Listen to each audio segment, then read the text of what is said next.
Good evening and welcome to Journey to Freedom, an open big book experience meeting of Alcoholics Anonymous. My name is Catherine and I'm an alcoholic.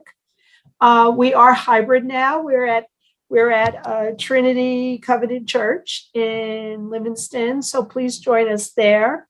Do note that our meeting runs until 8:45. Our speakers will share until approximately 8:30, and we will open the meeting for discussion after that. And before we begin, please join me in a period of meditation.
Thank you, everyone.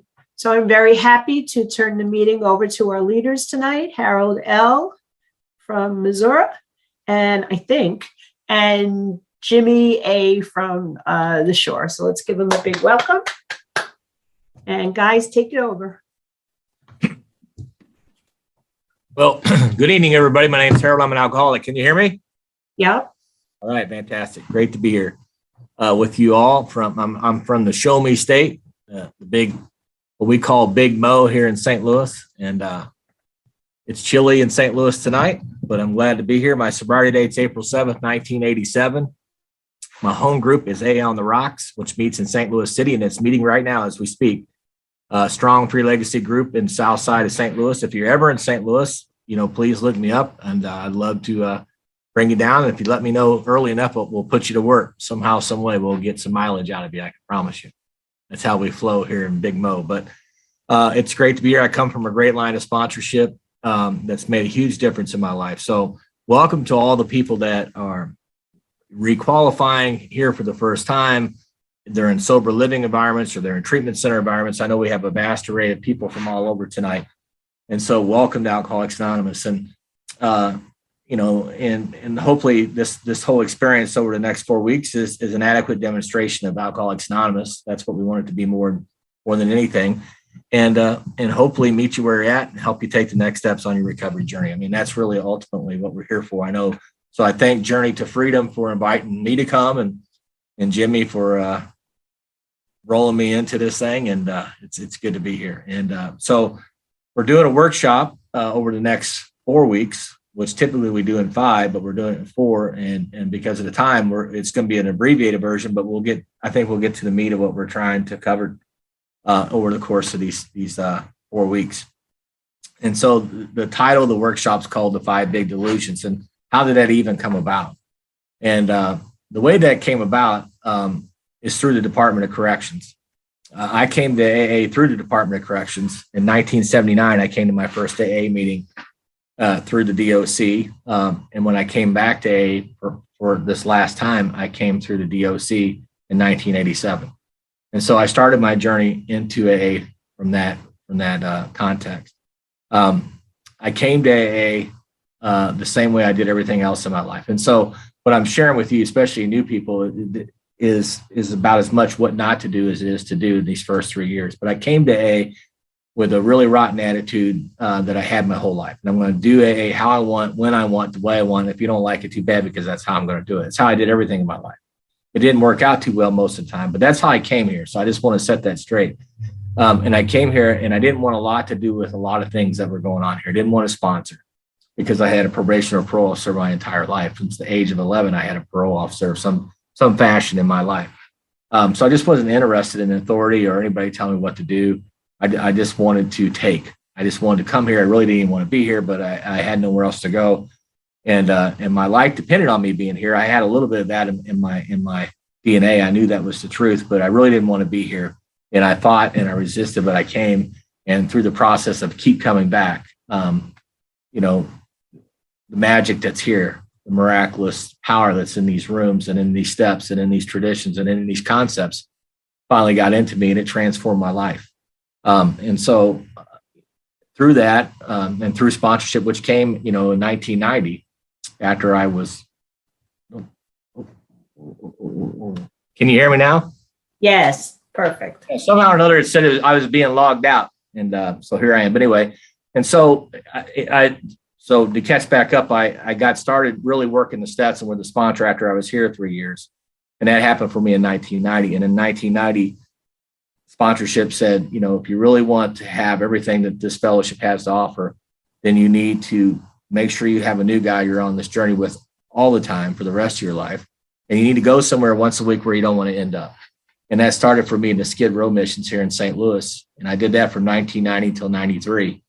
And it was in 93, I got an invite to come into the Department of Corrections and start doing AA in a maximum security facility here in the outskirts of St. Louis. And I've been in that context ever since doing AA. But out of that came a relationship with the eastern half of Missouri Probation and Parole Division. And the lady who was in charge of eastern half of Missouri's Probation and Parole Division is a lady who's an alcoholic trustee for us right now in this generation. So a long way from where we met, her and I, in St. Louis in the early 90s, to where she's at today and where I'm at today. But as part of her journey as being the head administrator of the Department of Corrections or probation and parole for the eastern half of Missouri and a 500-bed facility in St. Louis, I sponsored her brother, who was in AA. And anyway, she called me up one day and said, "Hey, would you come down and facilitate some workshops for our probation and parole team to help them better understand alcoholism, better understand the alcoholic, especially an offender-based alcoholic. Can you come down and do that?" So I grabbed some friends and we went down and we started doing these series of workshops. Out of those workshops and out of that time finally came what we're doing tonight, called the 5 Big Delusions. And now there's many more delusions, but I just framed them into 5 and built it from that. And so that's, 100% of it's out of the big book. Or out of our literature. So there's no new information here. It's just the way it's framed. And so just to give a little background, where did this workshop come from? And so when they asked me to do it on Zoom, when this COVID thing first took off, they asked me to do it. I said, well, I really, if I'm going to do that, I'm going to bring somebody with me. And I reeled in Jimmy, and Jimmy's done this with me a few times. And so when he invited me to come back and do it again, now Jimmy always makes me go first because he's got 9 days more sober than I do. So just so you know that's why that he pushes me out in the front of the gate. So I make sure he will promise you he will make that known every single week for the rest of this time together. But so let's dive into it, the 5 big delusions. But I just want to give you a little context of where this all came from. And so the 5 big delusions, and we're going to do 1 tonight. We'll do 2 next week, 2 and 3. We'll do 4 the third week, and number 5 on the 4th week. So delusion number 1 is I'm not alcoholic. That's it. I mean, that delusion by itself destroys more alcoholics than anything. You know that from your own personal experience. And if you've been around AA, you watched this delusion wipe out multitudes of people. Some of them you got to witness with your own eyes. Some of them you went to their funerals. Some of them you watched suffered till the end. It's a brutal illness, alcoholism is. We toss a word around in AA, denial. We throw this word around a lot. You hear this a lot. I think it got really popularized in the 80s, this word denial. We made coffee cups that denial is not a river in Egypt and all these different things. But that's a word you only find twice in the big book. You find the word denial on page 10 of the big book in Bill's story, and you find the word denial in the spiritual appendix in the back of the book. And both times it's talking about denying a power greater than ourselves. But our literature really never speaks to alcoholism on the basis of denial. Denial meaning that I know the truth and I'm going to lie about it. Obviously, there's an element of denial in our alcoholism, in our character defects, and everything we do, say, or think. No doubt about it. But the way our book describes alcoholism, this malady, this illness that we suffer from, is on the basis of delusion and illusion, meaning I can't see myself for what I really am, and I can't differentiate the truth from the false. And it's that dilemma that destroys most of us. I'm not what you say that I am. I'm not what all the evidence says that I am. And I'm willing to die for it. I'm willing to suffer a lot of consequence and go on to the bitter end, to the gates of insanity if necessary, to prove I can drink like other people. Because the desire to drink and the euphoric effect that king alcohol has on our life is so powerful, it's so cunning, baffling, that this delusion that, that I'm going to be able to somehow someday drink without problems is, as the book would say, it's a great illusion of every alcoholic. And unless that's smashed on page 30, there's little hope that we're going to recover. So what does it take? Well, your guess is as good as mine. I mean, we have to come to the end of ourselves. Obviously, we have to concede to our innermost selves that we're powerless, but so many of us self-destruct or burn our life completely into the ground before we ever get to that place. And so the fact that we're on here tonight, whether we're 34 days sober or 34 years sober or somewhere in between or somewhere farther along the journey, whatever we're at on our spiritual journey here in recovery, the fact that we're here tonight and we have a desire not to drink is a tremendous gift. And I hope none of us take that for granted. I hope we can hang on to that for everything that it is, and do everything we can to protect it. Because here's the reality: if it slips through our fingers, there's a very good chance that we'll never draw a sober breath again. And because of this delusion. And so as we unpack this delusion a little bit, I'll share my own experience with that and talk about the alcoholic mind and the relationship with the alcoholic mind and kind of give you some scenarios how it played out in my life that hopefully you can connect with. I'm sure you do. And then segue into that to how to break free from that, and then ultimately pass the torch over to Jimmy and let him share his experience, strength, and hope with that. But this delusion, I'm not an alcoholic, to be labeled with that. I mean, I can remember, in 1971, when I was introduced to AA in Dare County Detention Center, a couple of guys brought the meeting in. I was just a young juvenile delinquent at this time. And I had no idea what was going on. And that's the reality of Alcoholics Anonymous. There's three types of people that come to AA. There's those who make it happen, those who watch it happen, and those who don't know what's happening, right? And I've been all three of those cats. I didn't know what was happening when I got here. I sure watched AA happen for the first 3 years, which I've already laid out.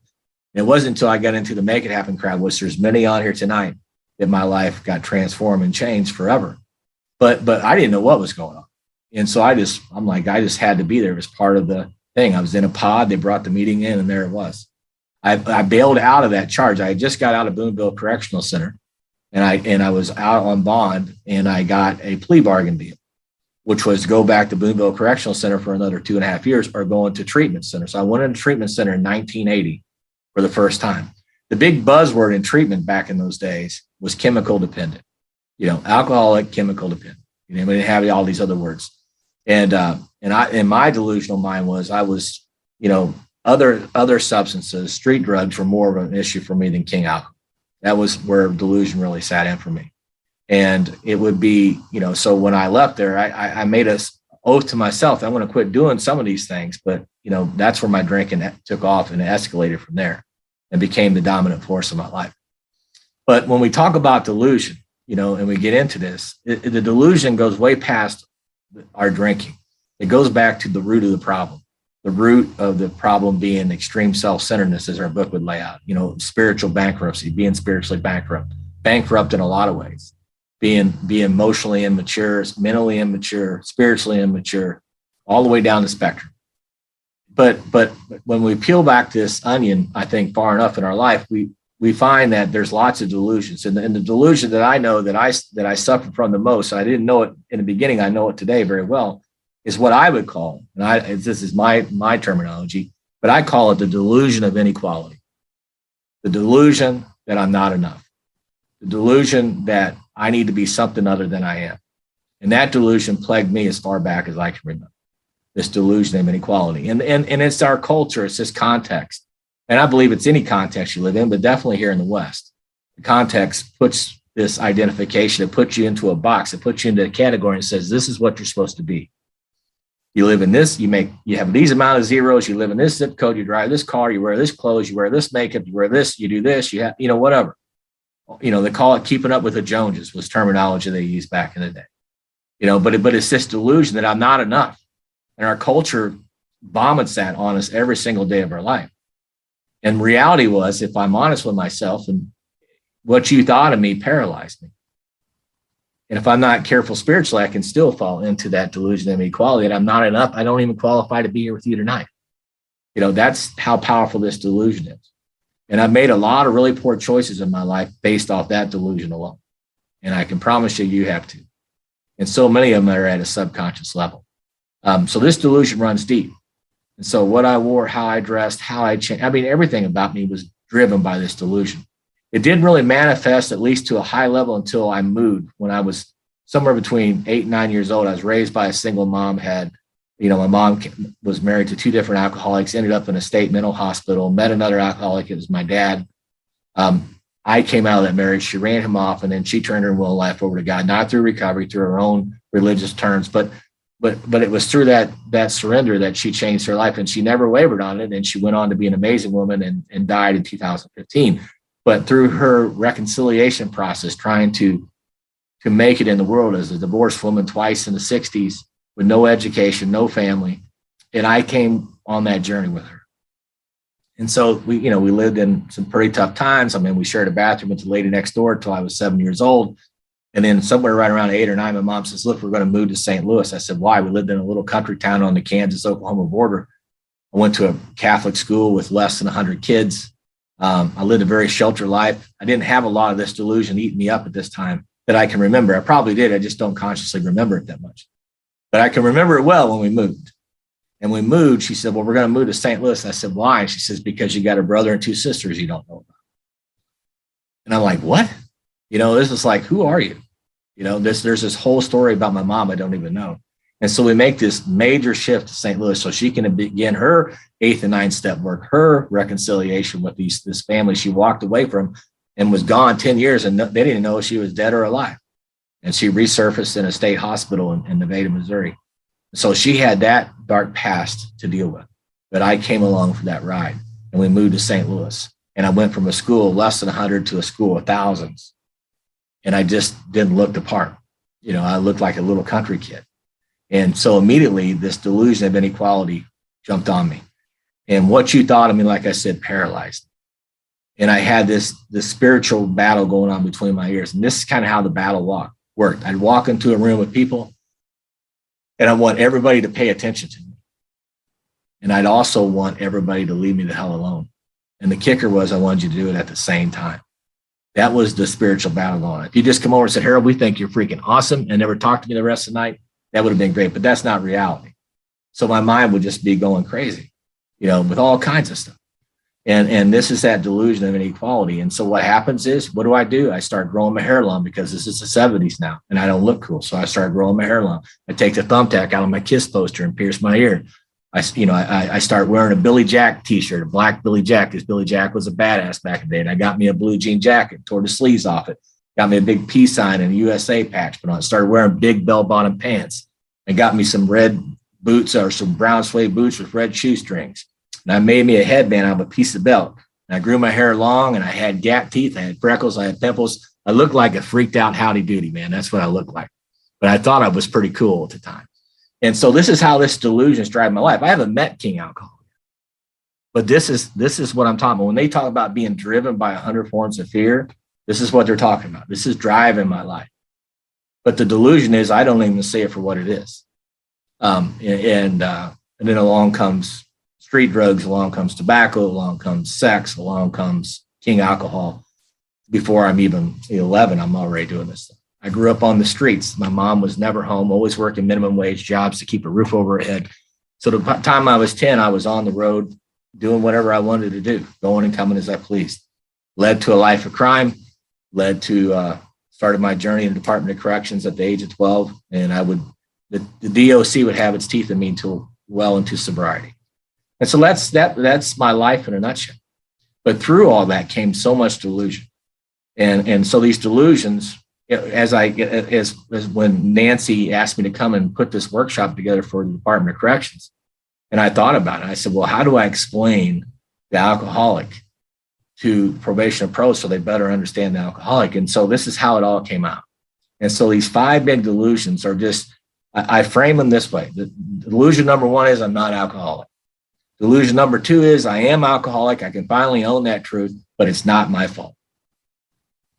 And so that's victimization. And we'll talk a lot about that next week. The next delusion is that I can come to the rooms and I can tell you that I am alcoholic. I'll take full responsibility for my life, but it's the delusion of impossibility. There's little hope my life's ever going to amount to anything. I've burnt too many bridges. I broke too many hearts. Time has passed me by. The older you are when you start this journey, the bigger this delusion is. That the mountain's too high. There's just not enough time. The impossible, there's no way the impossible is going to become possible in my life. And so that delusion is very powerful. And so we'll talk about those 2 next week. And then on the 3rd week, we'll talk about the delusion of what I call spiritual disqualification.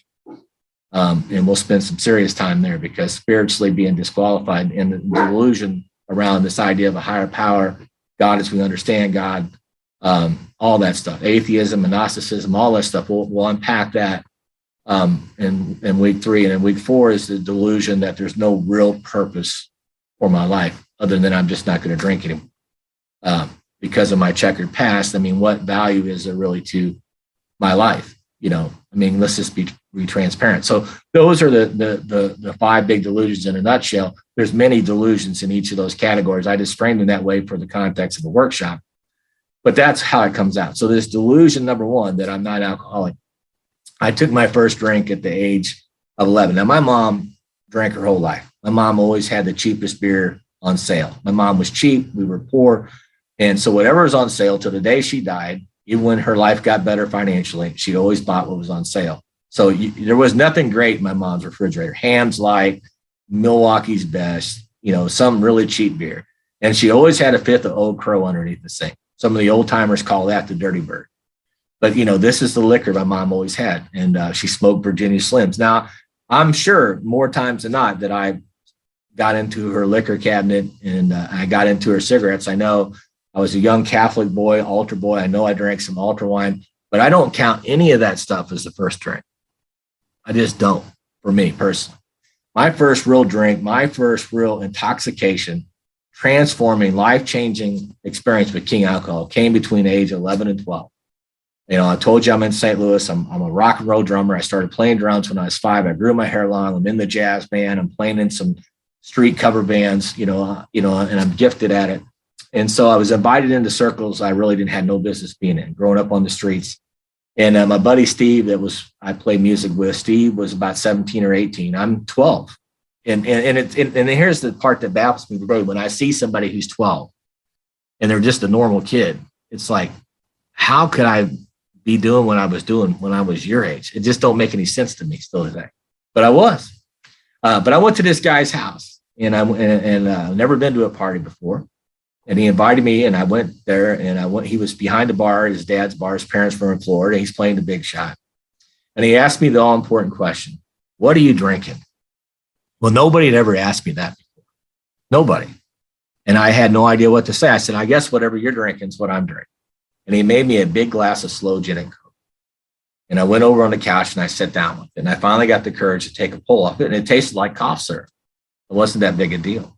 And I said, well, it's not that big a deal. And but as I drank some more of it, I started to get that sensation in our skin that we get from King alcohol, and it felt really good.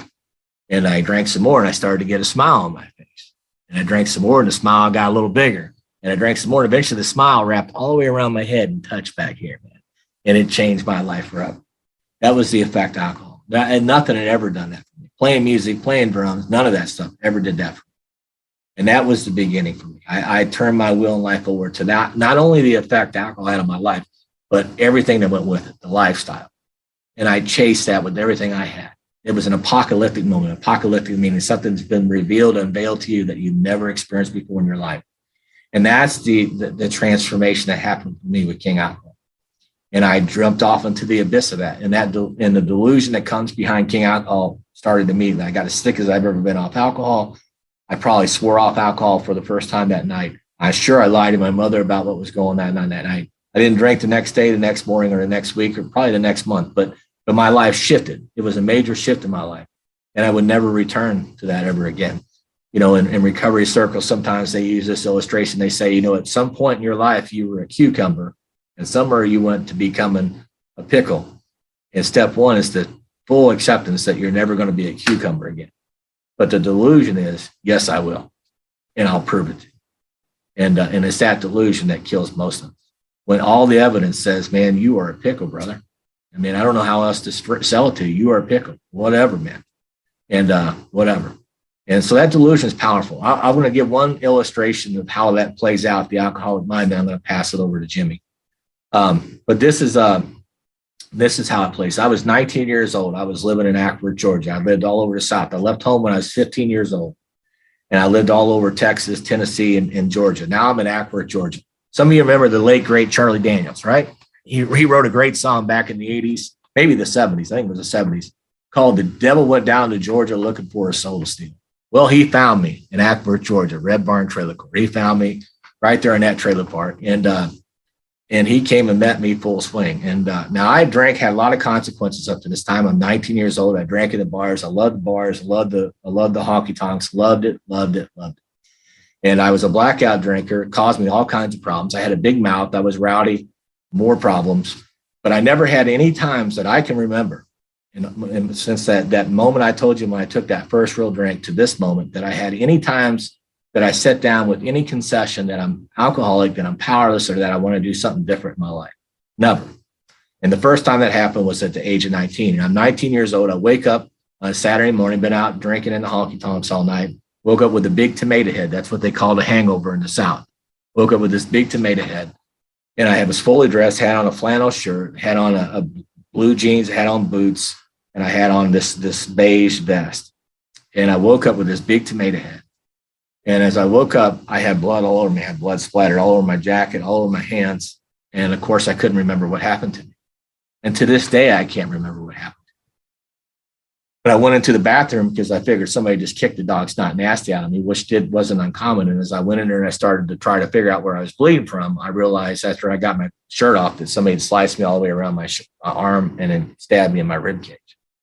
Now, that's not the part that's important. What's important is that I went out on the front porch of that trailer and I sat down.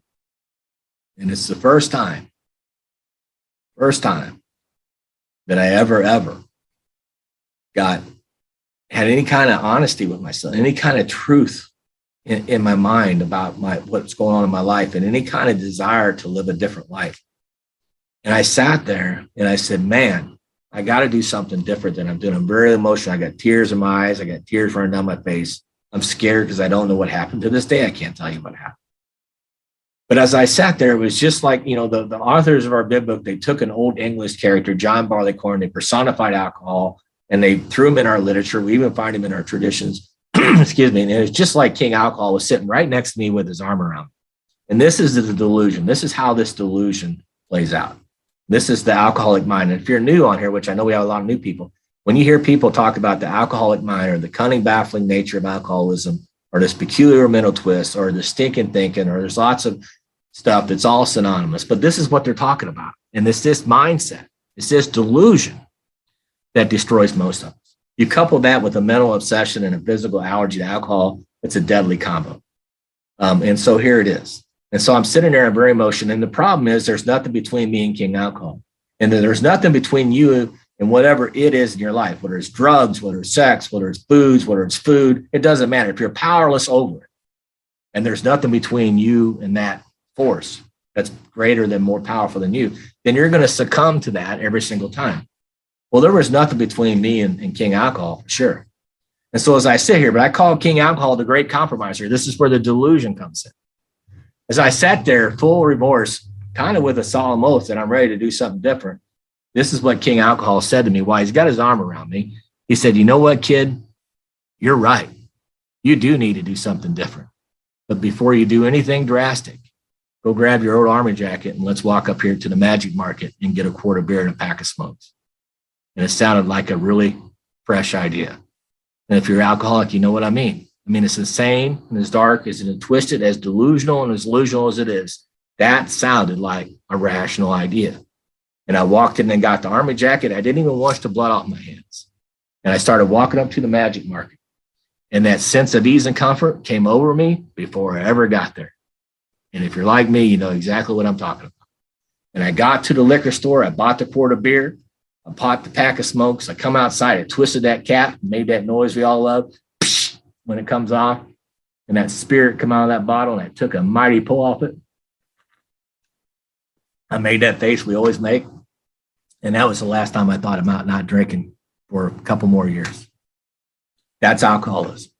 And that's the delusion that I'm talking about. And that's why most people that have alcoholism, unfortunately, will go to the bitter end, will go to the gates of insanity. Just like our book says, most of us, the first 3 words on page 30, most of us are unwilling to admit we're real alcoholics. And this delusion is so powerful that many will pursue it to the gates of insanity or death. And unless this illusion is smashed, this illusion that I can drink like other people without problems is smashed, we're dead people walking. And so I'm grateful today as I sit here that that delusion has been smashed. And I can go on to tell you that it was a mighty dark place for me. A fatality, drunk driving accident, a 4 DWI, a 50 WI, felony DWIs, parole violation, 21, going on 22 on my way back to the penitentiary. This is what brought me to my knees finally in the Department of Corrections in a jail cell in 1987. And somewhere in that context, I was able to get past this delusion and get enough truth in me that I was able to concede that I was powerless over alcohol. I didn't need you to sell me on any of that anymore. I was able to get past that delusion. And thank God I did. And from that day till now, I've never had a drink of alcohol from that day to this day. But it was everything, and it cost me everything. And it almost cost me my life to get to that place. So again, if we're here tonight and we're free from that delusion, praise God for that. And I truly do. But that was only the beginning of all the other delusions that would plague me, that I would face throughout, especially the early years of my sobriety, that really caused me a lot of hiccups and hangups and problems. And so we'll share about those in the weeks ahead. So with that, that's a kickoff to this thing. It's a powerful delusion.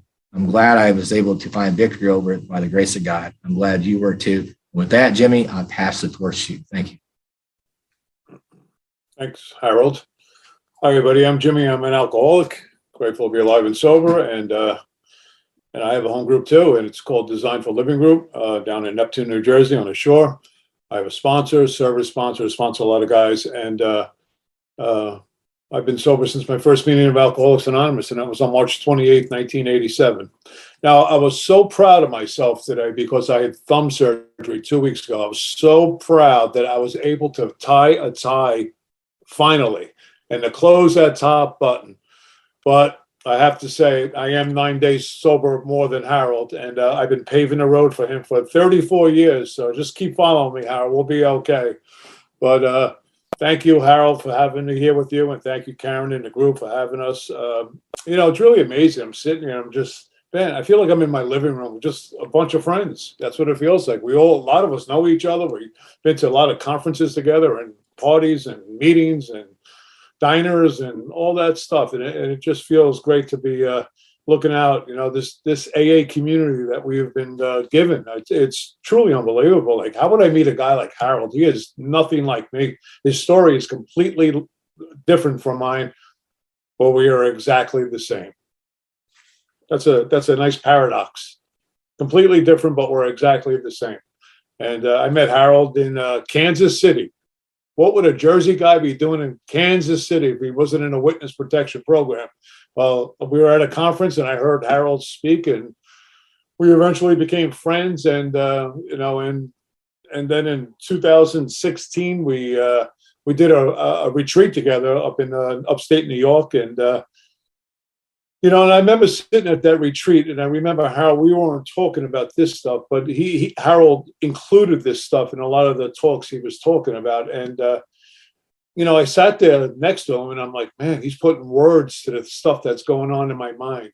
Like I just couldn't like put a word or a phrase or a feeling to this thought process that was going on in my head, and why I felt the way I felt at times early on in sobriety and sometimes now in sobriety, So that was really an amazing weekend we did, because that really started to build a friendship that we have right till today, and so I'm so grateful. I mean, the way I got involved with Harold with this was he called me up on a Wednesday, and he had his manuscript, and he emailed me and says, "You've got 4 days to read it. We're doing a workshop in Scotland."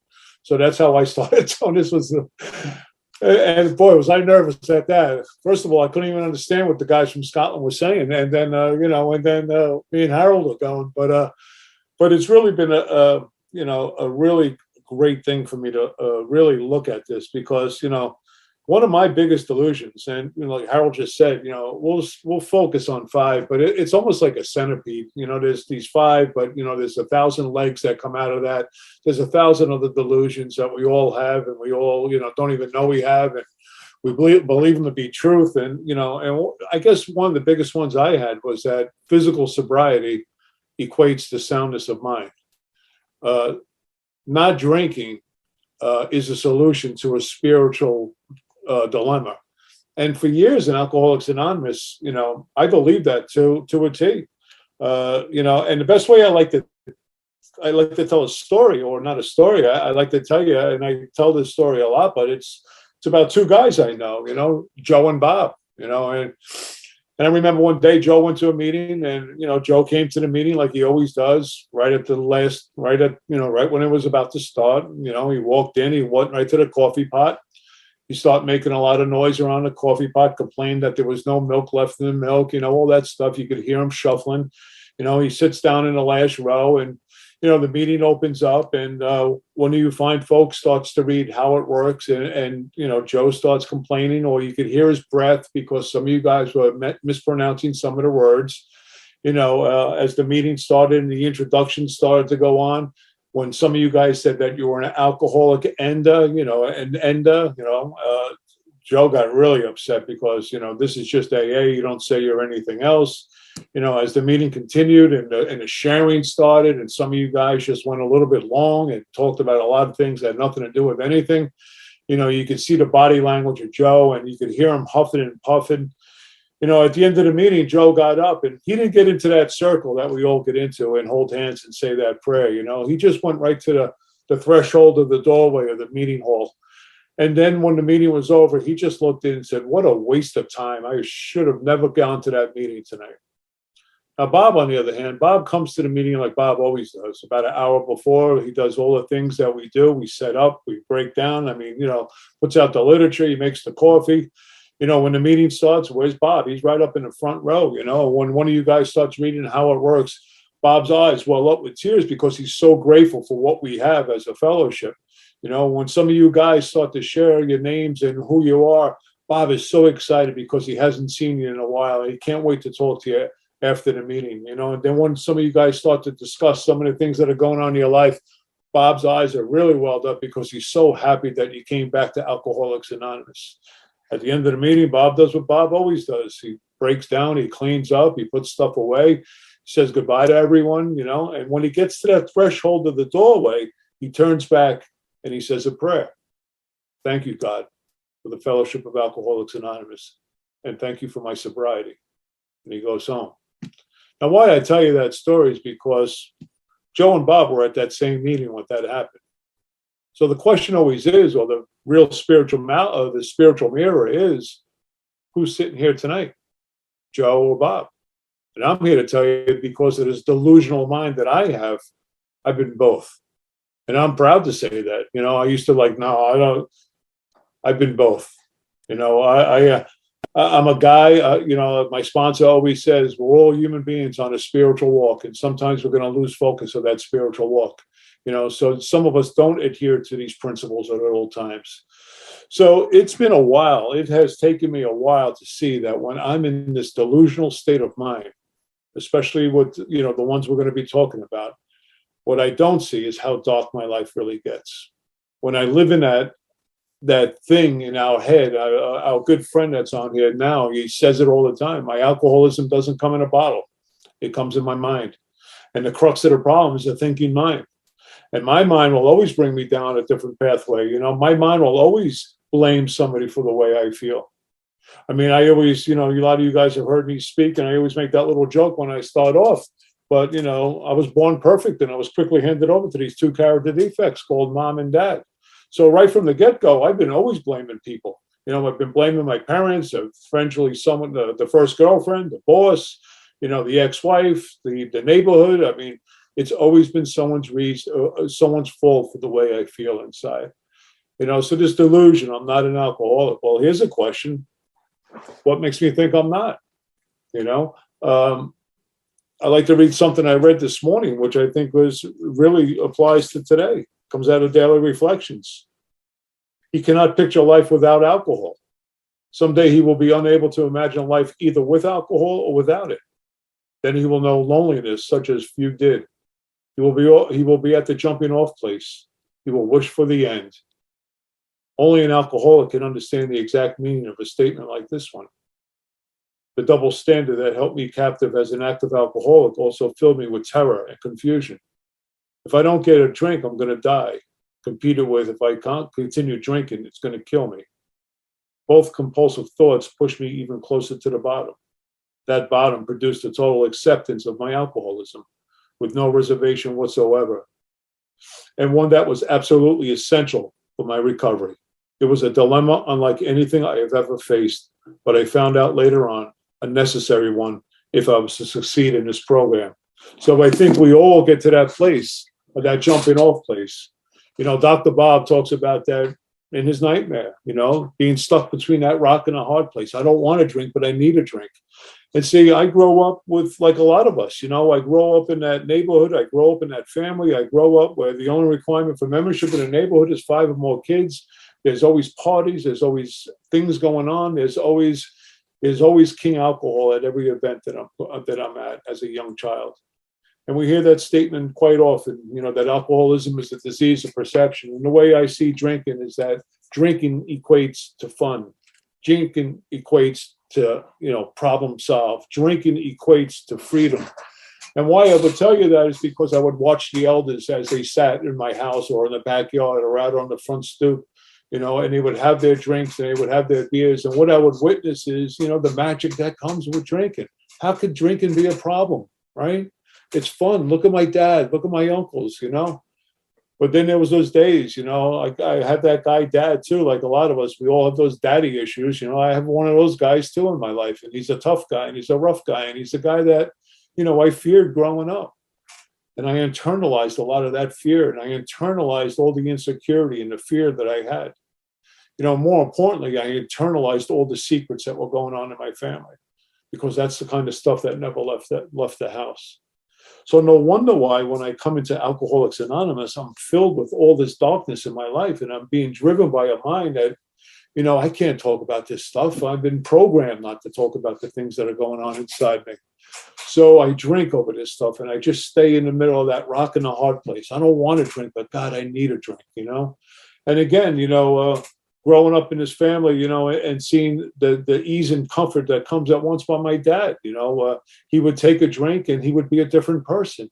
So how can drinking be a problem? The city I grew up in, there's a bar on every corner, and walking up to the bar, I would look in that bar and I'm going to the schoolyard to play ball, but I'd look in that bar and who do I see? I see you guys. You're playing pool, you're watching a ball game. Your girls are in there. Your girls are trying to pick up these guys. Again, disease of perception. The way I see alcohol, it's going to be a great thing. And I take that first drink at the age of 13 years old. As my friend Peter over here says, I stepped on a path that goes straight to hell, because over a 16-year period, I lost everything, But the problem was this: alcohol wasn't my problem. It was everything else was my problem. I'm not an alcoholic. I'm hanging with guys that are like me. I'm doing things with guys that are like me.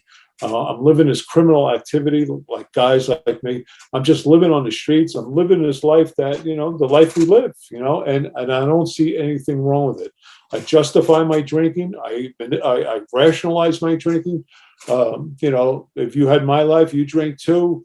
What's this have to do with alcohol? Alcoholic. That's a guy that's living in the dumpster. That's the guy that's, under the bridge. I mean, I have this deluded thinking of what an alcoholic looks like when I really don't even know what an alcoholic looks like, and my life just gets worse and worse and worse. And I don't even understand why my life is getting worse.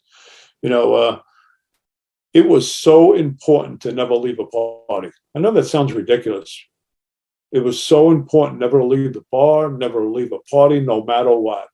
I remember once we were at this place called Roosevelt Stadium. You guys in Jersey might remember that place. It was a small stadium in Jersey City, and it was like a 25,000 venue. They had concerts and minor league baseball, and we used to hang out down there right on the Newark Bay. I mean, we used to swim in the Newark Bay. That's why I lost my hair. But we used to hang out down there, and and I'll never forget this day. I was loaded, and I leaned back laughing, and a bottle went right through my back, and I was gushing like a pig, and there was blood everywhere.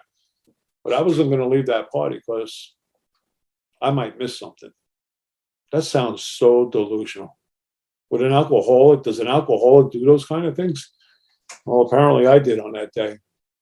And then the next day when I was gratefully, woke up in a pool of blood. I mean, I had to go to the hospital the next day, but that's just, a million and one stories like we all have of the insanity of the thinking mind that says, there's not a problem here, just keep drinking, and over those years, I'm the guy that has tried everything to fix my internal condition. And I don't know what that internal condition is. But I think there's something out there that could fix me in here.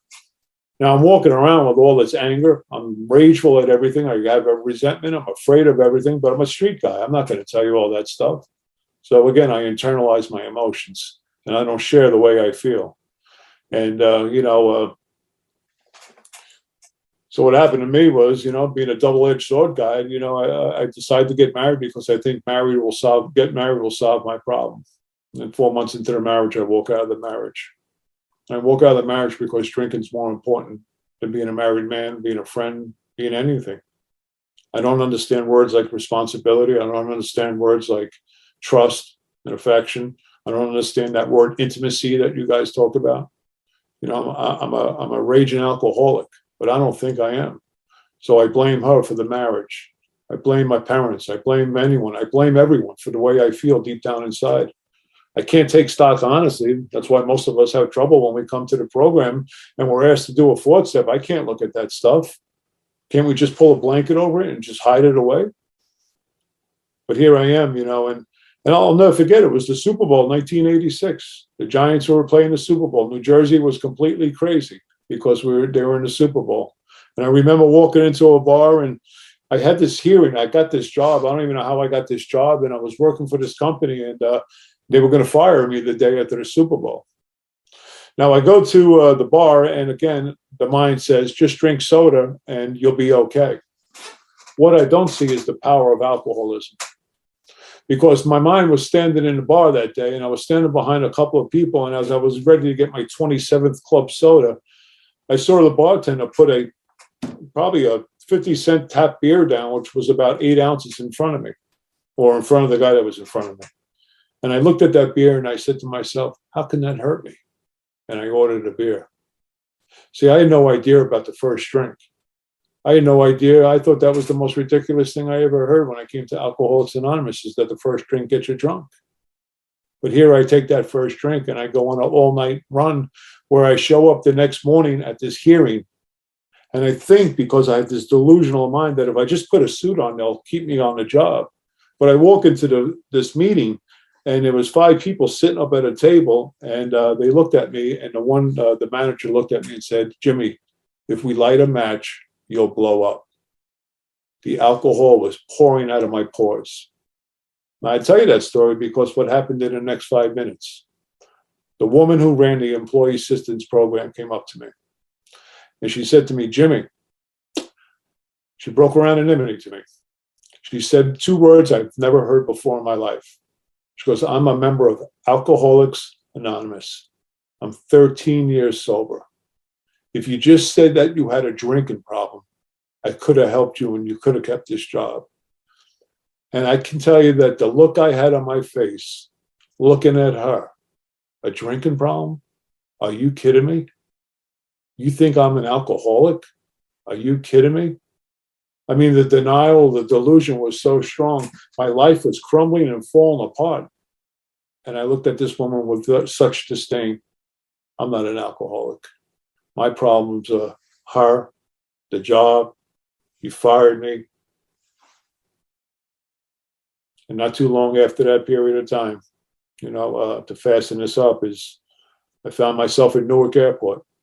Many of you guys heard that story, and I could never put words to how I felt. What happened was a guy in a bar said, "Jimmy, you need to go to Newark Airport. They're hiring guys like you." I was living on the streets for a long period of time. And I went to Newark Airport on this particular Saturday because they were hiring guys like me. And I can't put into words at that time or how I really felt. The only time I've ever knew about how I felt was when I came into the rooms of Alcoholics Anonymous and finally picked up that book, Alcoholics Anonymous. And I opened up to Bill's story and I read page 8. And Bill puts words to my first step experience, like he probably puts words to a lot of us, our first step experience. When he says, "No words could tell the loneliness and despair I felt in that bitter morass of self-pity. Quicksand stretched around me in all directions. I met my match, been overwhelmed. Alcohol was my master." And in that airport that day, stone cold sober, I finally started to realize that maybe alcohol is the problem. And in that next couple of moments, a complete stranger sat next to me. And he asked me a question, very important question. "What's your problem?" And I spit up my life story. And he said to me, "Where do you live?" And I told him. And what happened was he picked me up that night and he brought me to a meeting of Alcoholics Anonymous. And that was my first meeting. And I've been with you guys ever since. And I tell all that is because I had to be shattered. Circumstances had to really make me look at the truth. And I couldn't see the truth for many, many years of my alcoholism. My mind would always put that fence up or that wall around the reality of what I'm suffering from. And I didn't even know what those words were. But looking back, man, how was that smashed? How was that thought process that I'm not an alcoholic smashed? Well, for most of us, it takes a couple of events. It took me a couple of events, walking out of that marriage, losing contact. Living on the streets, losing contact with my family, being at that airport, and then eventually, finding out the truth of what I'm really up against. And finding out that the first drink does get me drunk. Why? Because I have no idea that I'm suffering from something that nobody ever talked about.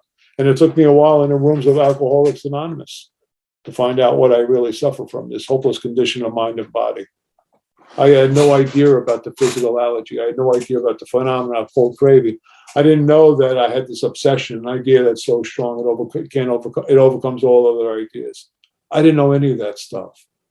My mind just kept on blaming. And this is in my early sobriety, 4 years, 5 years of sobriety, not been through the steps, crazy as a bedbug, stark raving sober, as we like to say, but justifying my behavior that I'm a member and I'm doing stuff in my home group. I'm making coffee, I'm setting up, I'm breaking down, but I'm dying of something I don't even know I'm dying of or I even understand.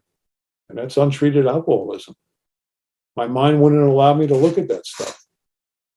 And at 5 years without a drink, I hit that, second surrender where I found out some truth, and when I got into that chapter, we agnostics, you say, Alcoholics Anonymous doesn't say we're going to quit drinking.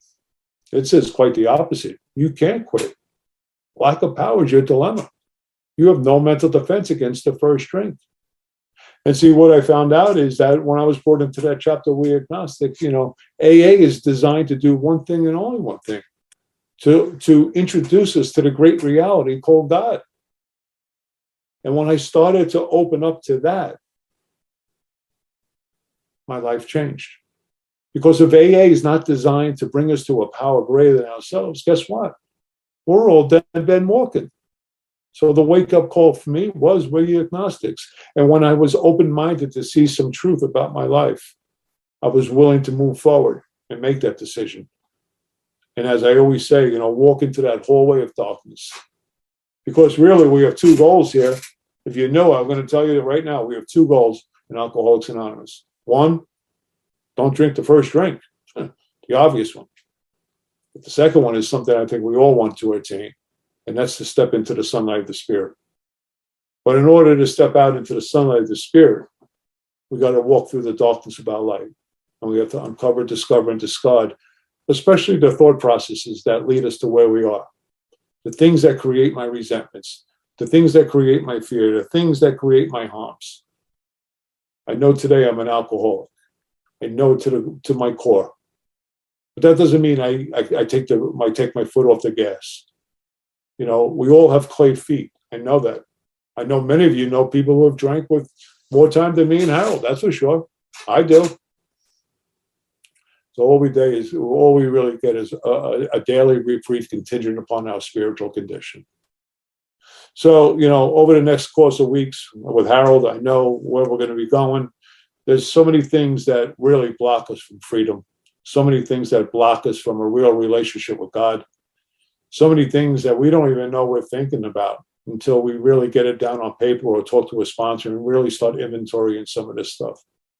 Because these delusions, or as, again, Pete always says, my alcoholism's not in a bottle. It's in my mind. And I really got to recover through my mind, and we have the program of action that allows us to start looking at this stuff at a level that, most of us have never looked. So it just, I know we're at the end here and I'm rambling a little bit, but it just feels great to be back with Harold. It feels really good to see all you guys. I mean, Happy New Year. I hope everyone has a great year.